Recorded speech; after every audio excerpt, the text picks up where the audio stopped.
Welcome everyone. We'll just give it a few minutes for everyone to get in and get comfy. We'll just let people arrive and then we'll kick things off in a few minutes.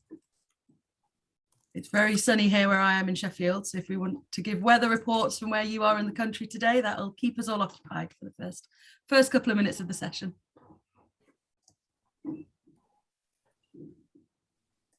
It's really dull in Cambridge. Bit rainy. Oh, see, I can feel quite smug. Yeah, normally it's much nicer where you are than where I am. Yes, but you have hills, Molly, whereas we just have flats. So very true. Also just realised I need to change my profile picture. I've got a cat coming up, which I've just seen from going into the chat. I think I need to put up a different profile picture now. It is my cat though. It's not a random cat that I inherited. It could be worse. You could be the lawyer who managed to turn himself into a cat, I think, on a Zoom hearing. Remember that cat filter moment? There's been some classics through lockdown, hasn't there? Zoom moments. And hopefully we'll avoid any of those for the Bikeability Trust today. Fingers crossed. Oh, I'm not surprised, Rachel, it's cloudy in Suffolk because you're just over the border. And Surrey, we've got all the S's so far, haven't we? Surreys and Suffolks.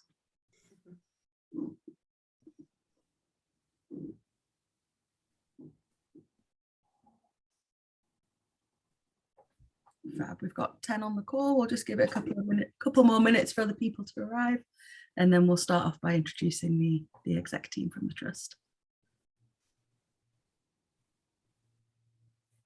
For those of you just joining us, we're asking for weather reports from wherever you are in the country today, or in the world. We may be international, we're not sure.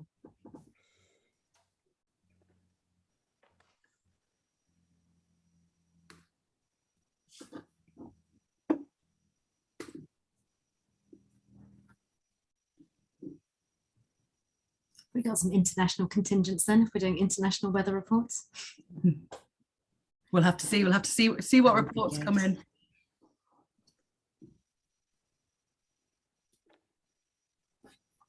Or maybe lunch reports too, because it is lunchtime. So I'm conscious some people might be literally using this as an opportunity to have some nice lunch. Have any of exec, have you had a good lunch? Have you not had a chance yet? No, I had a filling this morning. Oh. I've not had lunch. That's can wait. Mashed potato for tea then, Caroline.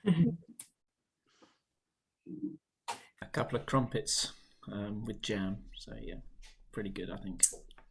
Is that one of your 5 a day, all the major food groups, crumpet and jam? I think so. I think it counts. I get a mini cheddars, as demonstrated to me at the last time I went to see Bikeability Delivery. How to eat mini cheddars. One of the things that Michelle learned when she went out into Essex was that I think he was about 9 or 10, taught Michelle how to flip a mini cheddar whilst they were having a snack break on Bikeability. Done it every lunchtime since. I thought you were talking about the instructor, Michelle. I thought it was a bit of the delivery guide that I'd missed. Oh, we've got Benoit from Bath and Northeast Somerset. Nice and sunny and nice weather down there today. It was lovely down in Essex, Exeter at the weekend as well. And North Dorset. Brilliant. I think we'll get going. People can still arrive if they're running a little bit late, but I think we'll start off by introducing the exec team from the Bikeability Trust. I'd like to thank everyone for coming along today. It's hopefully going to be a good session, find out a little bit more about the Trust plans for the future. But yeah, we'll start off with introductions. So I'm Molly McGreevy, I'm from the comms team, and I will be master of ceremonies today, keeping everything in line and on time. I'll pass over to Emily. So hello, lovely to see so many of you being able to give up some time. So I'm Emily Cherry, I'm the Chief Executive, and great to spend some time with you. Thanks to Molly for keeping us all together and in charge today. It's probably easier if I pass on to someone, isn't it, to introduce themselves. So Sue, let's go to you. Thank you, Emily. So I'm Sue Brown. I'm the Finance Director at the Trust, and I started with the Trust last July, so I've learned a lot over the time. So yeah, still learning, but hopefully getting there. I'll pass over to Caroline. Thanks, Sue. I'm Caroline Dawson. I'm the Promotion and Communications Director, and I have been with the Trust for just about a year now. And prior to that, I worked in the Strategic Comms team for Department for Transport, so I've seen some of that side of things too. I'll pass over to Benjamin. Great, thank you. So Benjamin Smith, been with the Trust since Feb 2019, I think, and Director for Development. And I'll pass to Michelle. So I'm the newest director. I'm Michelle Turnbull, and I'm the Director of Operations. And I joined on a secondment from the NSPCC back in November, and I loved it so much. I took up a proper contract since the 1st of April. Fab, thank you all. Thank you for introductions, and I'll just pass it over to Emily for a quick few minutes about what this session is about and what we aim to achieve today. Great. So thank you for all giving up your time, and for those of you who are obviously watching this back on record, we do recognise we're never going to be able to pitch the most perfect time to host a webinar, so we're going to do more of these throughout the year, and we will definitely commit to doing an evening one for people to be able to join us live, because I'm conscious and aware there'll be lots of instructors right out there now, probably sitting in staff rooms or about to go back onto the playground teaching, so we're definitely committed. Now, for us at the Trust, why did we want to do this? We are absolutely committed to listening, to engaging, and also to getting out physically to meet as many of you as possible in the industry. We all care really passionately about what Team Bikeability that we want to really kind of build across England is doing out there. And we want you to see us as helpful and supportive and enabling to you to be able to do the best job that you can do out in the bikeability industry. And that's why we're really committed to listening, to engaging, and to getting out there. I would love to say that I could get out every single day, visit Bikeability every day, but inevitably there's lots of day job tasks that get in the way. But I am really committed to getting out there and particularly listening and hearing from you. So and I know my executive colleagues feel the same. So why did we want to do this at this point? So we've got a really ambitious vision for 2022 and to 2023. Now, I know people have been constantly asking us, why have we only got another year's funding? How can we have an ambitious vision? How can we meet the Prime Minister's target for scaling up to every child by 2025 when we've only got a 12-month grant extension? We agree, we push for multi-year funding, we'll continue to push for multi-year funding, but I'm really excited about this next just under 12 months now to be able to deliver what's a really exciting opportunity for the Trust. So we've set ourselves 3 key themes really. The first is around inclusion, the second is around innovation, and the third is around impact. And those 3 lenses are really going to drive the central Trust team's responsibility and the work that we will do to support you to deliver the best bikeability that we can as we focus and think about this scale up to 2025. So it's a really exciting 12 months, huge ambition, huge vision, delighted we've been able to deliver yet more record funding for bikeability over the next 12 months. And the final thing that I would say before we hand over to the questions that you've pre-submitted and then the opportunity for you to ask questions in the Q&A function, I think that's what we're using, isn't it, Molly? So questions in the Q&A function is just to continue to say a big thank you.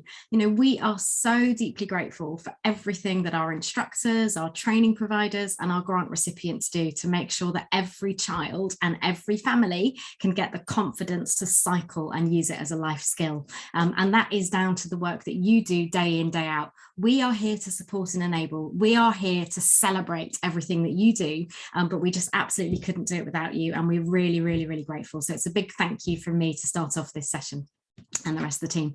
So I just wanted to set the scene super quickly, because the most important thing is you don't want us to talk at you, you want us to answer your questions. So Molly, over to you. Thanks, Emily. Just seeing in the chat that Louise is having some sound issues. If anyone else is struggling to hear us, please let us know in the chat and we'll see what we can do about that. Oh, brilliant, it's back now. Brilliant. Like Emily said, we'll do your pre-submitted questions first. That'll be about half the session, and then we'll open the floor so you'll get to answer your questions today as well. So kicking off, we've got a question from Vincent Walsh. He's a freelance instructor from Manchester. And Vincent has said, what will be the impact on bikeability of the creation of Active Travel England?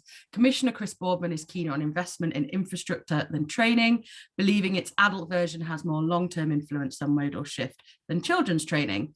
Do you anticipate Active Travel England will take over responsibility for the Trust from the DFT? And I think that's one for you, Emily, to kick things off. Thanks, Molly. Yeah, great question, Vincent. Hi, hope you're well. Nice to hear from you. Yeah, you're right. Active Travel England, we welcome it. Its creation, it's been busy being set up right now in terms of its role and responsibility. So Chris Boardman, as the interim commissioner, has already been clear in this space, and it's exactly why we only got a 12-month grant extension for the industry, is because we will be moving to Active Travel England. So the responsibility for the delivery of funding, the decisions about funding, and the administration of Bikeability, so i.e. the Bikeability Trust, will all shift towards Active Travel England in the next few months. We don't have a definitive timescale for that, but we are obviously directly in touch with the team at Active Travel England, and we certainly welcome that. Chris has been a fantastic supporter, particularly to me over the last two years. We've had lots of regular conversations about the shape and the format and the function of cycle training for both children and for adults. And let me be clear, and I say this regularly to the Department for Transport, when it comes to the adult training, we think that should also sit under the same administration. It is one set of instructors who are fantastically trained, who deliver the most quality training for children and for adults. And to separate out and have that administered separately doesn't make sense to us at the Trust. And we think that we could provide that function for government. So I agree with Chris, adult training is super important, and we would definitely like to shape that to come under us for the future, and we'll continue to lobby for that. Thank you, Emily. That was a very informative answer. And now we're moving on to award materials. We've had a few questions in about award materials, and Michelle and Sue, I'll be sending these your way. So first off, this is from Sean in Telford. I understand new award materials are on the horizon. When can we expect these to be available, and what are the main changes? Finally, can you please look at bringing in an invoice system for purchasing? As a local authority, it would be much easier. Sue, I'll send that over to you in the first instance. Okay, thank you, Molly. Yeah, if I can just start with the last part of the question regarding invoicing. At the moment, when award materials are ordered online, they can be paid for by credit card, or an invoice can be requested. If paying by invoice, it's possible to then pay that by backs. So we do have a process in place already for invoicing, but what we don't do is we don't release the stock until the invoice has been paid. So we have recently introduced a new function within that process whereby a purchase order number can be added when you're ordering the goods, therefore making it easier and simpler to get it paid at your end and then the stock released. So that's where we are regarding invoicing. If I can pass over to Michelle regarding future development in award materials. Thanks. So yes, we've got quite a big project at the moment that we're just about sort of planning at the moment for digitisation, which is looking at streamlining a whole load of processes around booking, consent, and it's too much to go into for this particular webinar. But one of those elements of that project is looking at award materials. So we definitely will be looking at award materials, but I don't have detail around that at the moment. But yeah, watch that space, and obviously there will be consultations. Some of the feedback that's already been received through this webinar has been really useful, so thank you. Thanks, Michelle. And I think you've just answered the next question in that answer, which was from Will, and that was, are the Bikeability Trust thinking of making certificates that are combined level 1 and level 2 for participants on a level 2 course? This would save instructors many hours of filling out certificates. Yeah, so just to add, part of the digitisation project, one of the main objectives is to make the whole process a lot quicker and more streamlined and automated for instructors on the ground. So yeah, we've got some really exciting innovations coming along. So as I said, watch this space as we start to develop the detail, and of course that will be shared with you at the first opportunity, and consultation will also go on to ensure that we hear your ideas and thoughts. Lovely, thanks, Michelle. And again on award materials, Jake has asked the cost price difference between current plastic badges and the older rubber ones, and again the older style metal ones before then. Will says he knows it's a small thing, but we're having lots of problems with the current ones breaking, and he thinks it's worth taking into account that giving out plastic badges at a time when plastic pollution is such a big problem seems a counterintuitive move from an organisation which promotes cycling. Michelle, I know you've got some exciting news about that? Well, yeah, and I really welcome the question because a couple of years ago, the Bikeability Trust set out to find a more eco-friendly option other than the PVC badges we used to have and the enamel ones before that. And a lot of extensive research took place, and we found an eco-friendly badge that's made from 100% recycled plastic that is also recyclable. And the manufacturer that was chosen is called CHX. They're based in Cornwall. So previously badges that were manufactured in China. So being a UK-based company avoided freight costs, which meant that there has been no cost difference. I think there's 1 pence, I was told by our finance director, so I think we can cope with that. And it also meant quicker lead-in times and supported UK economic growth. But there was no cost in manufacturing. Now the CHX have actually produced millions of badges for nationwide projects. They currently produce 6 million badges for Walk to School, all the badges for children in need. And in 2016, they won the contract to make a more environmentally friendly badge for the very well-known TV programme Blue Peter. So to date, they have produced 650,000 badges for Bikeability and Bikeability Scotland. And you're right, there was it turns out there was a bad batch. Now, we were really surprised to hear that there was a problem with a recent batch of badges breaking. And so naturally, we asked for this to be investigated. CHX were really alarmed and upset to hear that there'd been a problem. So they took a really thorough investigation right through their manufacturing process to find out what the problem was.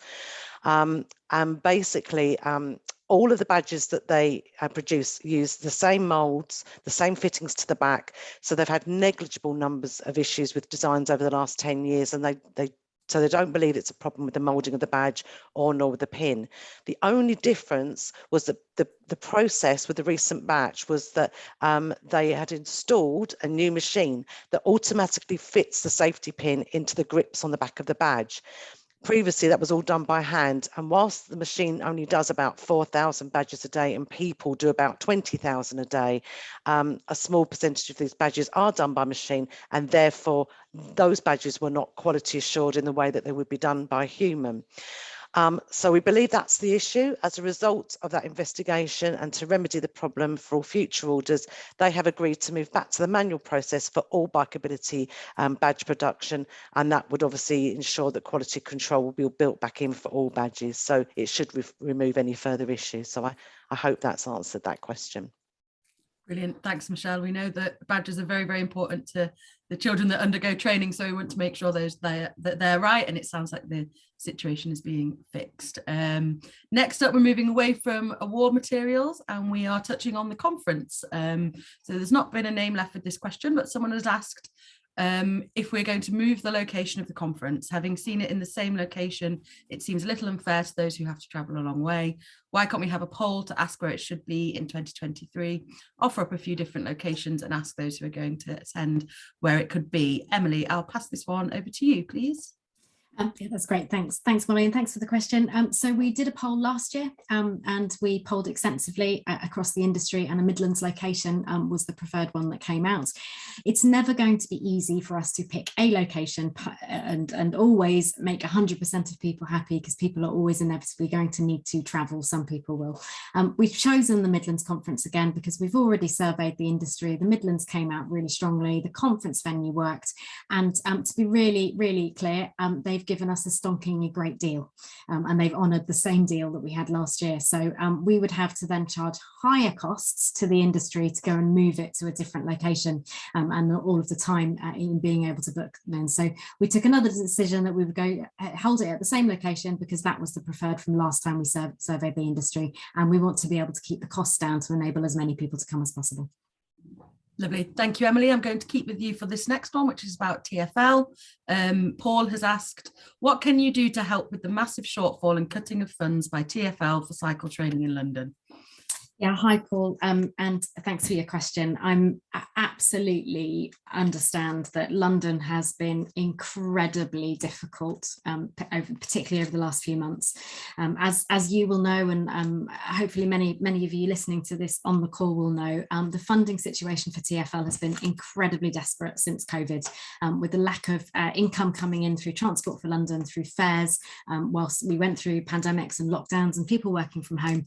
There has not been the released funding to enable to keep cycle training as a priority for London. It's a difficult area for us.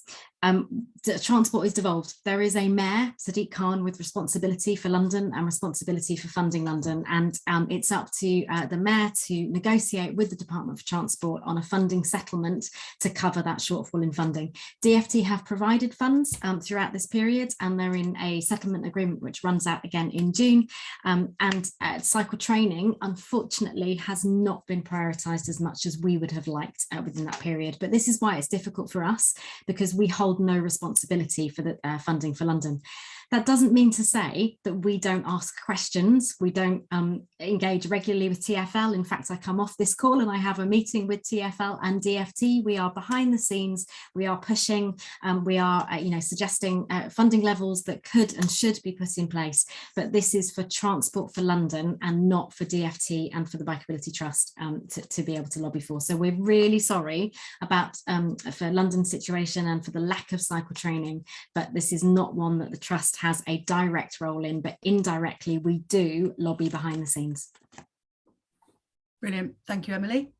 We're going over to you now, Benjamin, for a question about the recognised prior learning route. Nick has asked, why did the Bikeability Trust prioritise the reassessment of instructors using RPL over the assessment of training when addressing inconsistencies in delivery? So I'll pass that to you, Benjamin. Sure, yeah, of course, and thank you, Nick, for the question. So with the why we prioritised RPL is when I joined the trust, it was the thing we were receiving most feedback about. So it was the most urgent and what we needed to sort out ahead of everything else, and we've completed that piece of work. So it's a case of listening and acting, but it's just one development project, and hopefully most of you will be aware from different communications that we are looking at reviewing the level 2 full course, as well as a delivery guide sort of review as well, which will tackle the issues that you mentioned, and of course in January released a whole load of new IQA guidance for training providers, and our external quality assurance sort of continues, I think, to go from strength to strength. So yeah, a very sort of simple answer for you there, Nick. It was what we're getting the most feedback about and wanted to do something about it straight away. Lovely, thank you, Benjamin. Thank you for that answer. And sticking on the theme of recruiting and retaining instructors, another question again that's coming anonymously. There are real shortages of bikeability instructors because wages are too low, there's too much admin involved, and terms and conditions of many employers are just too unbalanced to make it a good choice for most. How does the Trust plan to deal with this? Now, Emily and Caroline, I know this sort of covers both of your areas of expertise, so I'll pass to you in the first instance, Emily, to give you the strategic overview, and then Caroline, if you want to chat about the campaign we've got. Yeah, great, and thanks for your question. So we do get a lot of questions, comments, queries, phone calls from instructors about instructor pay. This is another difficult area for the Trust because we don't have a contracting relationship with training providers. We pass the money to grant recipients, to local authorities, and then it's up to them through procurement process and through engaging directly with training providers on setting instructor pay. The only thing that we can do at the Trust is to make sure that in our grant terms and conditions, of course, the training providers and grant recipients are following standards and guidance. And at the moment, the only standards and guidance we can talk about is national minimum wage. Now, I would like to say, though, that we are absolutely pushing and committed to making sure that instructors get fair and equal pay. And to give you a practical example of what the Trust did a year ago is when we negotiated a grant per head rise, so that was the first rise in 14 years to the grant per head amount. We made it clear to grant recipients and to training providers that needed to be passed on to make sure that instructors were the beneficiary of any grant per head rise, and it wasn't swallowed up in admin costs. But we cannot mandate any pay levels, terms and conditions of employment, and that is down to training providers to work with their grant recipients. So it's a difficult area for us, but one that we will continue to gather evidence on and to make some recommendations for the future. Caroline, do you want to talk about instructor retention and recruitment? Yeah, so just on a sort of more practical level of what we can do and what we are doing, and that's around supporting our existing instructors and doing what we can to negotiate with partners that might have schemes or training that might help and support the career of our instructors, for example, the UK coaching, and you'll have seen other things in your newsletters. And we also provide for training providers and grant recipients a toolkit to help them recruit new instructors as well, to try and give them a few tools and tips and ways to do that. And we're always here if you need a particular campaign, there's a particular area that's struggling, talk to me or my team, and we will do what we can to help you and get some materials and give you some guidance on how to do that. So on a practical level, we will certainly do our very best to help get more instructors and keep the ones that we've got. But as Emily said, on the terms and conditions, that's not something that we mandate. Thank you both. Next on, we're going to move back over to you, Benjamin. We've got some questions about various bits of development, bits and bobs. So the first one is, as a qualified bikeability instructor with cycling activity provider insurance, does that make you qualified to be a lead rider? I ask because Cycling UK would like some lead riders to take people out on rides. Great, yeah, sure. I think, and thanks for the question. I think this is probably much more a question for our friends at Cycling UK.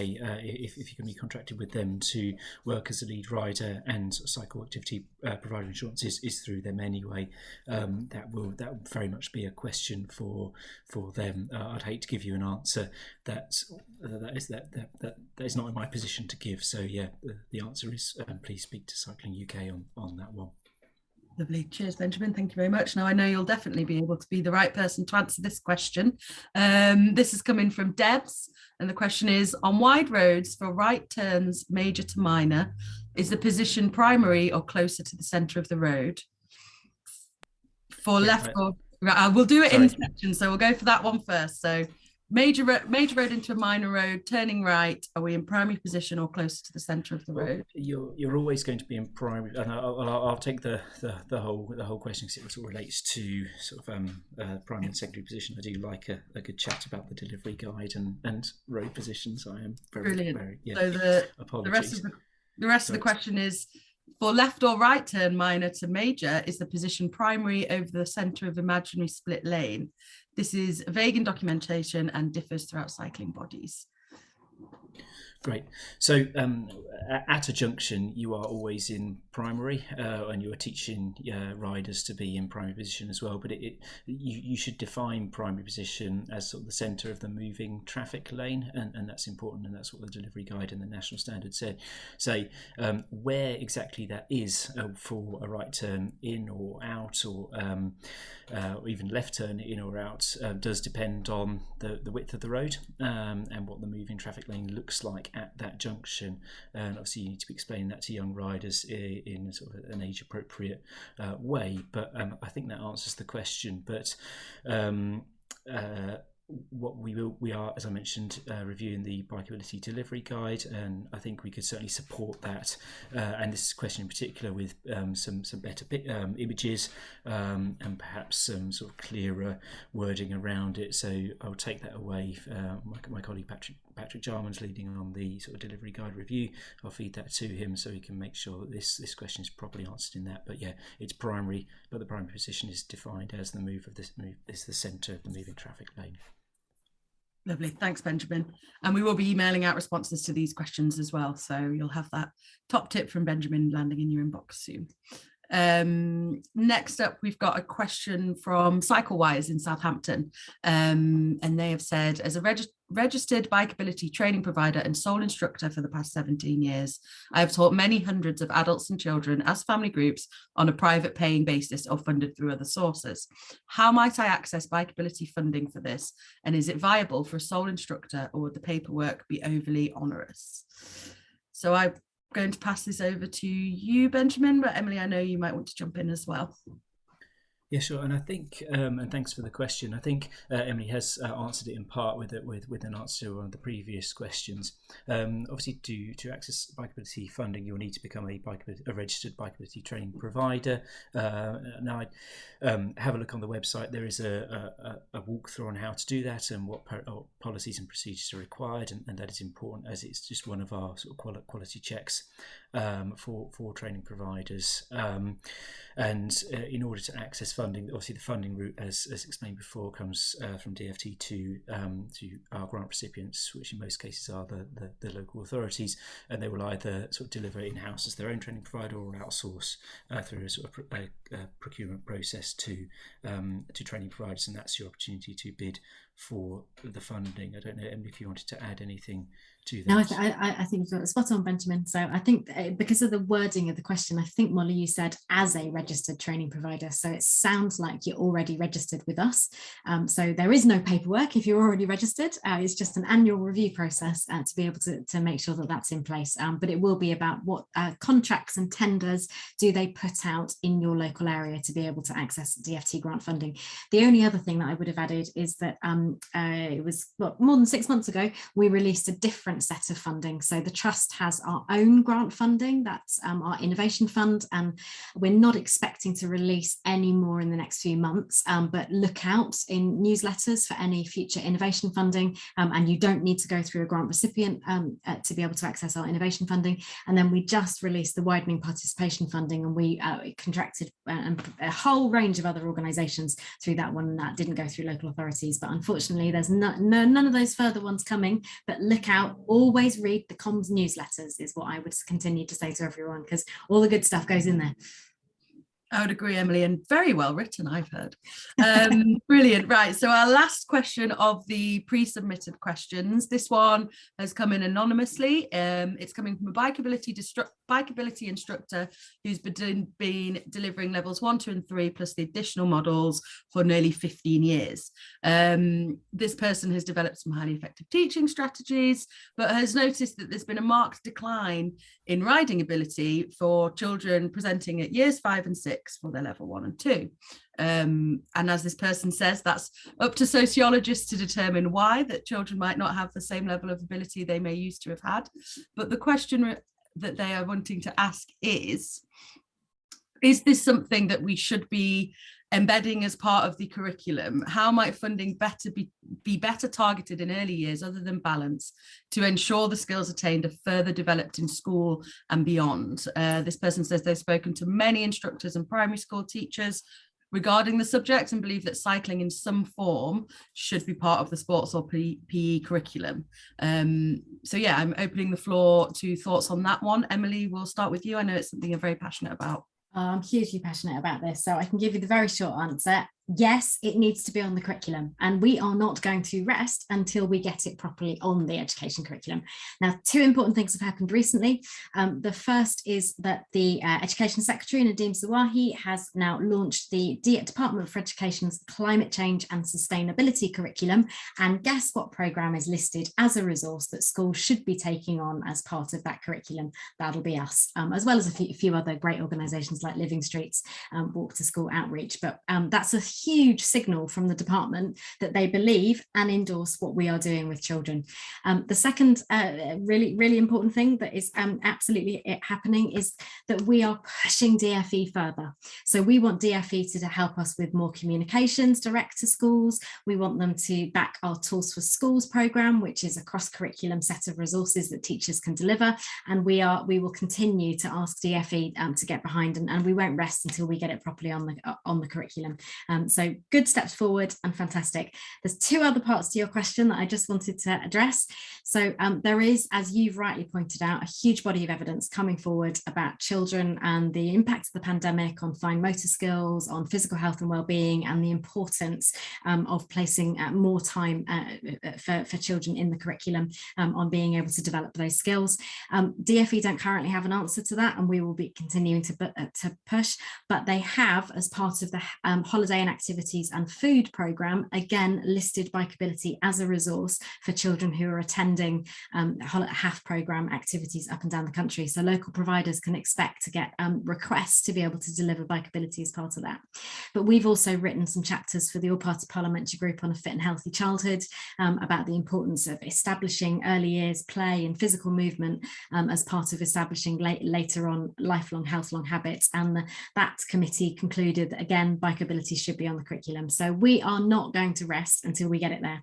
And then the final bit that I would say before anyone else can jump in is we also want to pilot different ways of delivering some of the early Bikeability courses, so particularly Balance and Learn to Ride. And we will be looking at releasing some funding in a few months' time to look for different ways of doing that. That might be training up teachers and TAs to be able to teach some of those early cycling courses.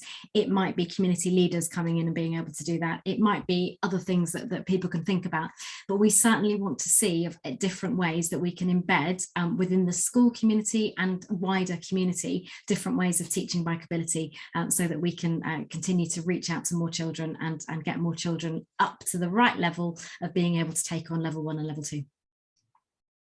Lovely, thank you very much, Emily. And that concludes our pre-submitted questions. Hopefully everyone will have their responses soon. We will be emailing back to you if you've left an email address. Thank you for submitting questions as we've been talking. Keep popping those questions in the Q&A. We're going to be here for another 25 minutes or so. So we've got plenty of time to answer your questions. Now we are going to be unmuting people. We've got a secret squirrel behind the scenes unmuting people. So I will I'll go to Jane first, Jane Dealey. So Adam, if you could unmute Jane, and then Jane, you'll be able to ask your question to the exec team.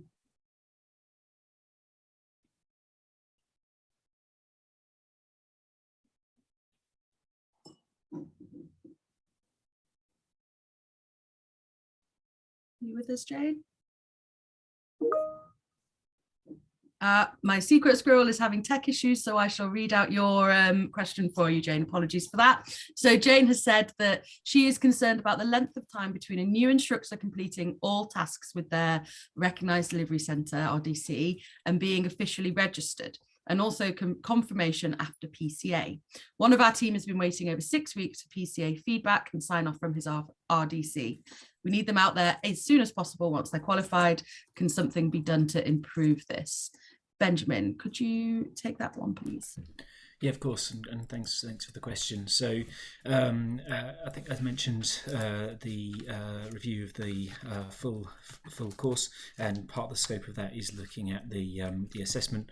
The current assessment methods, i.e. Moodle, obviously we looked at that sort of quite seriously with the recognised prior learning route and provide alternative assessment methods. I am sort of keen to carry out similar exercise with the full course, and I'm also quite keen to benchmark our level 2 against other level 2s and that sort of provisional qualified idea, and how we could potentially improve that. So we are seriously looking at that, and my colleague Megan is leading on that and has established her working group already, so that is very much in hand. Obviously feedback from all of you is welcome on your current experiences of the level 2, and you'll be hopefully all contacted in the not too distant future, or those who've been through it recently. But again, I think you all have my email, so feedback is also welcome, which I'll then sort of channel into Megan, because we do want to improve this. I would also say that if you're finding something unsatisfactory with any RDC, they obviously have their own sort of complaints and escalation policies, which includes if you're not satisfied with how that's resolved, then it is escalated to First Support and to us. So hopefully that answers that question. Yeah. Okay. Thank you very much. Jane. Thank you very much. Adam, if you could unmute Jane, and then Jane, you'll be able to ask your question to the exec team. Okay. Yeah. Question. Yeah. Okay. Thank you very much, Benjamin. And yeah, as Benjamin said, our emails are always open for any feedback or questions. Next up, it's a question about the Bikeability Conference. So I'll come to you for it, Emily. And that is Michelle is asking, are there any plans to run the Bikeability Conference online? So those of us who are unable to travel to the Midlands can be there as well. I think Caroline might be as well sort of well placed to be thinking about this because it's got the more sort of comsy element to it. We haven't yet planned and scoped out the content and how sort of some of that will be delivered. We did a digital package for this year's conference, which I know most of the resources are now on the website, and we've still got a conference film that will be coming out as well. Whether or not we plan to live stream, I think we can take that one away. Inevitably, it's always budget, and that can gobble up the entire conference budget to be able to run it. So Caroline, anything you'd want to say? No, nothing to add to that. That's exactly as I would have said. Lovely, thank you very much both. And next up, I'm going to be coming to you, Michelle, as this is a question on registration renewal. So Jane Dealey has said that we're currently working through registration renewal as a training provider and grant recipient, and are finding discrepancies with what is needed. For example, with the generic risk assessment, Jane was told today she didn't need to upload one, as some providers are using a standard model and the trust doesn't need to see this. Jane has said, surely you need to see that we all have all required documents in place, whether they are standard or bespoke. Yes, Jane, you're right. We do need to ensure that all of your required documents in place. It feels like that might be a very specific scenario where a response has come to you. If it's okay, I'd like to pick that up with you directly. We are currently working through a new renewal process, and we will be really welcoming any feedback that you may want to give us on that renewal process as you go through it. So it's really useful for us to hear your views on that. And we are also looking at the registration process. We're literally just about to start that because I'm of the mind that it could be quicker and slicker. So Jane, if that's okay with you, I will speak to you directly. And I'm not quite sure what's happened there, but yes, you are right. We do need to make sure that all your required documents are in place. Lovely, thank you, Michelle. And yes, we've got Jane's email there, so we can get in touch with you, Jane. Thank you very much for your question. We have another question here on award materials. So this is coming from Michelle, and she's sort of saying, I'm unsure what, oh, apologies, I lost my place. I'm unsure why we would need combined level 1 and 2 certificates if current guidance is to award a certificate at the highest level achieved. To produce combined ones would cause more of a problem, as with our level 2 courses, we have a mix of children who have done their level 1 previously and those who haven't. We always go through the level 1 again with them, as it's 2 years since year 3 when they previously did it. So I think that's more of a question that goes into your feedback on the award materials, Michelle. So I'm sure that's one that you'll be able to take away with you and put into that feedback when we're doing the look at the award materials. Lovely, thank you very much, and thank you very much for the question. David Sharpington has asked if the trust has an IQA plan that could be published. Michelle, do you want to take this one, or is it one for you, Emily? I mean, either of us can definitely take it. So we've actually just relaunched a whole series of IQA resources that are now on the website. Forgive me, I don't know the exact URL, but I imagine they're in the professionals site, and then you can go down and look at quality. So there's a whole set of resources in there. And we also had an IQA webinar as well, didn't we, recently, which unfortunately I wasn't on, but the team did a brilliant job, and they'll be able to share with that. And that should be on the Bikeability Trust YouTube channel as well. So we've definitely given a lot more support and resources in this space as well. So you can watch those back, David. Brilliant. Thank you, Emily. That's a fantastic answer. David just said that he meant our own plan as a trust rather than the support we're offering to training providers. As in how we assess ourselves around the quality of our work. So that's a really interesting question, David. So we, in terms of the way that the trust looks at our own focus on our own corporate plan, we have a corporate dashboard which is shared with our board and with the Department for Transport, and quality is a big feature of what we do and what we measure ourselves against. We currently do not release that publicly, but of course don't forget that in our annual review, which we're busy writing this year's right now, we do do talk a lot about what the trust has been engaged and involved in. So, but as we're not a service provider in the same way that you are out in industry providing bikeability, the trust looks at quality in a slightly different way. Lovely. Thank you very much, Emily. Now we've got a couple of questions left, one on parent training and one on innovation. So I think we'll end things on innovation if there's nothing else to come through.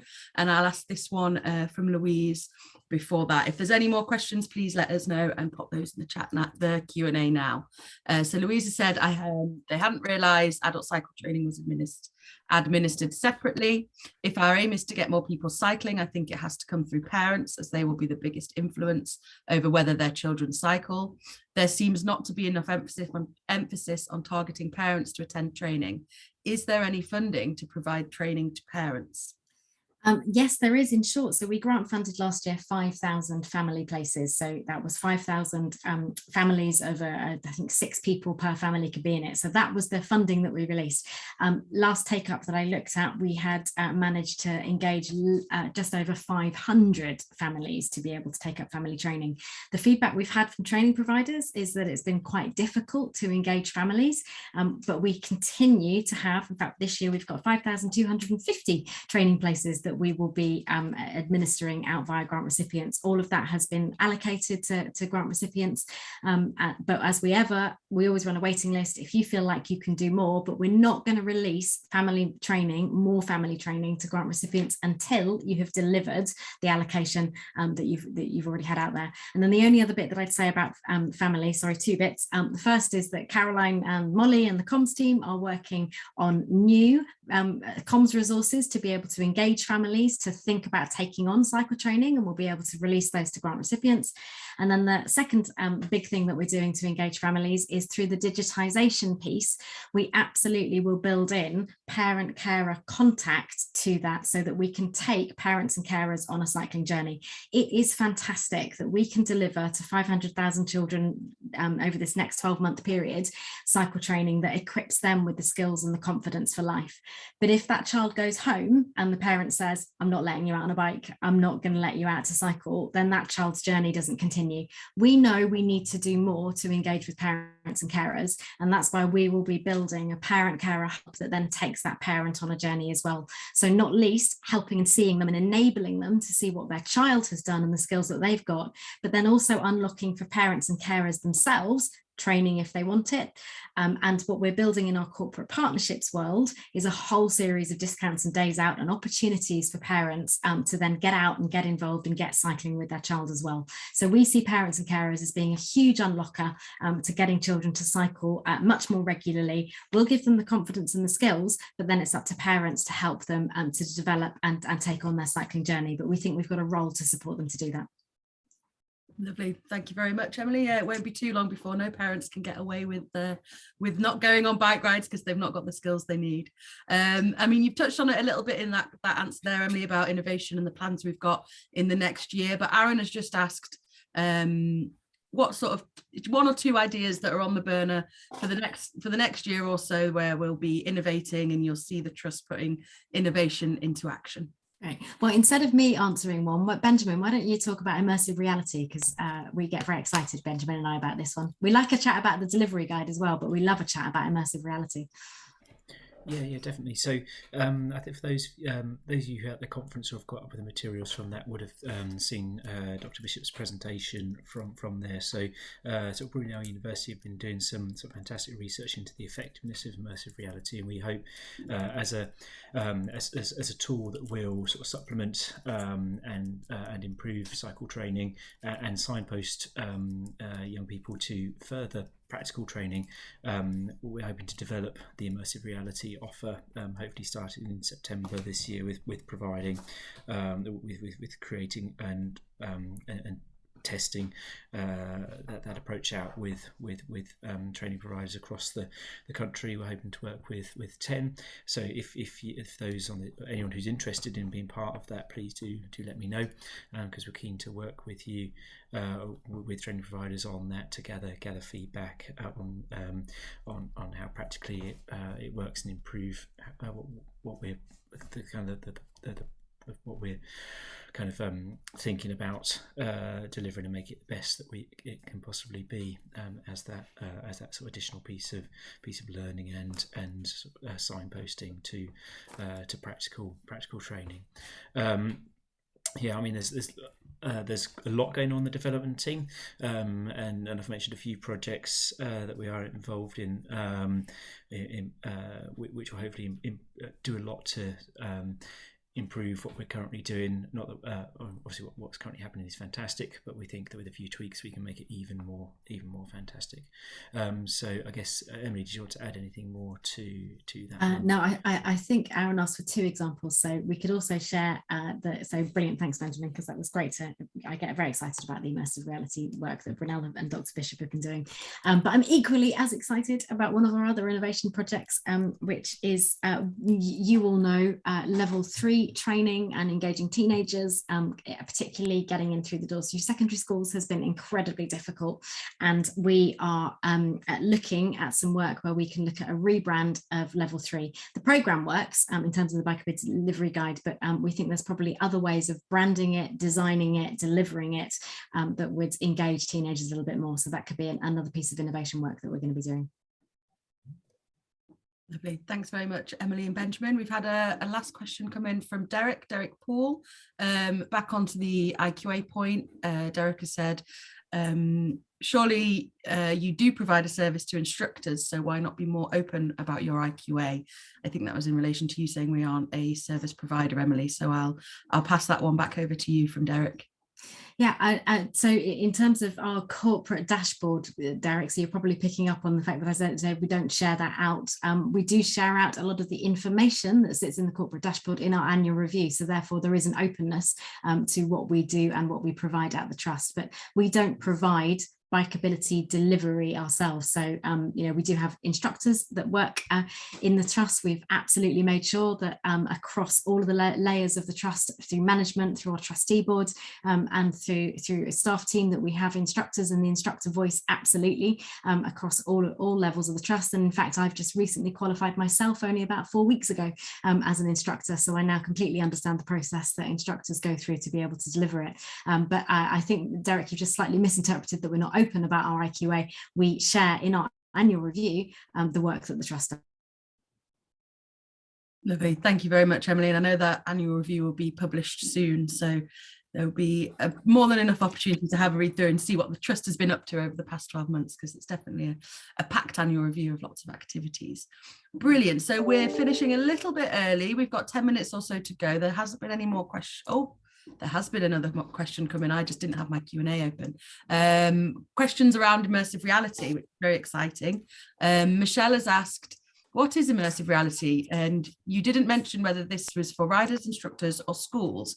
I have no idea what immersive reality is. So definitely, Michelle, why don't you have a look at the resources that are on the Bikeability website, because there's some brilliant pictures from the lab, and Dan explains it fantastically across his presentation from the conference. But in short, immersive reality means you use real world footage, not augmented reality, which is like cartoon or virtual reality, which is more the cartoon world.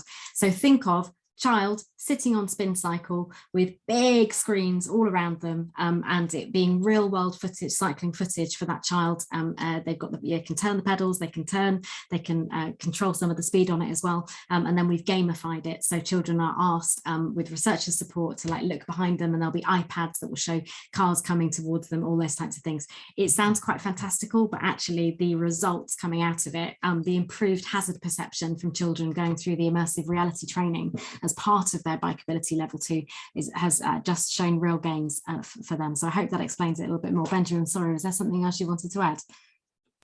No, just again, apologies for sort of not giving the overview. So yeah, it's for riders rather than instructors. But who knows? It could be a technique that we employ for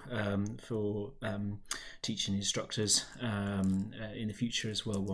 Why not? But yeah, the focus is on young riders, and it's any sort of screen setup. I mean, it's virtual reality being, I guess, the next step for older older sort of children, young people, where you've got sort of the headsets or whatever. But yeah, the IRB and that sort of that sort of physical setup that Emily explained.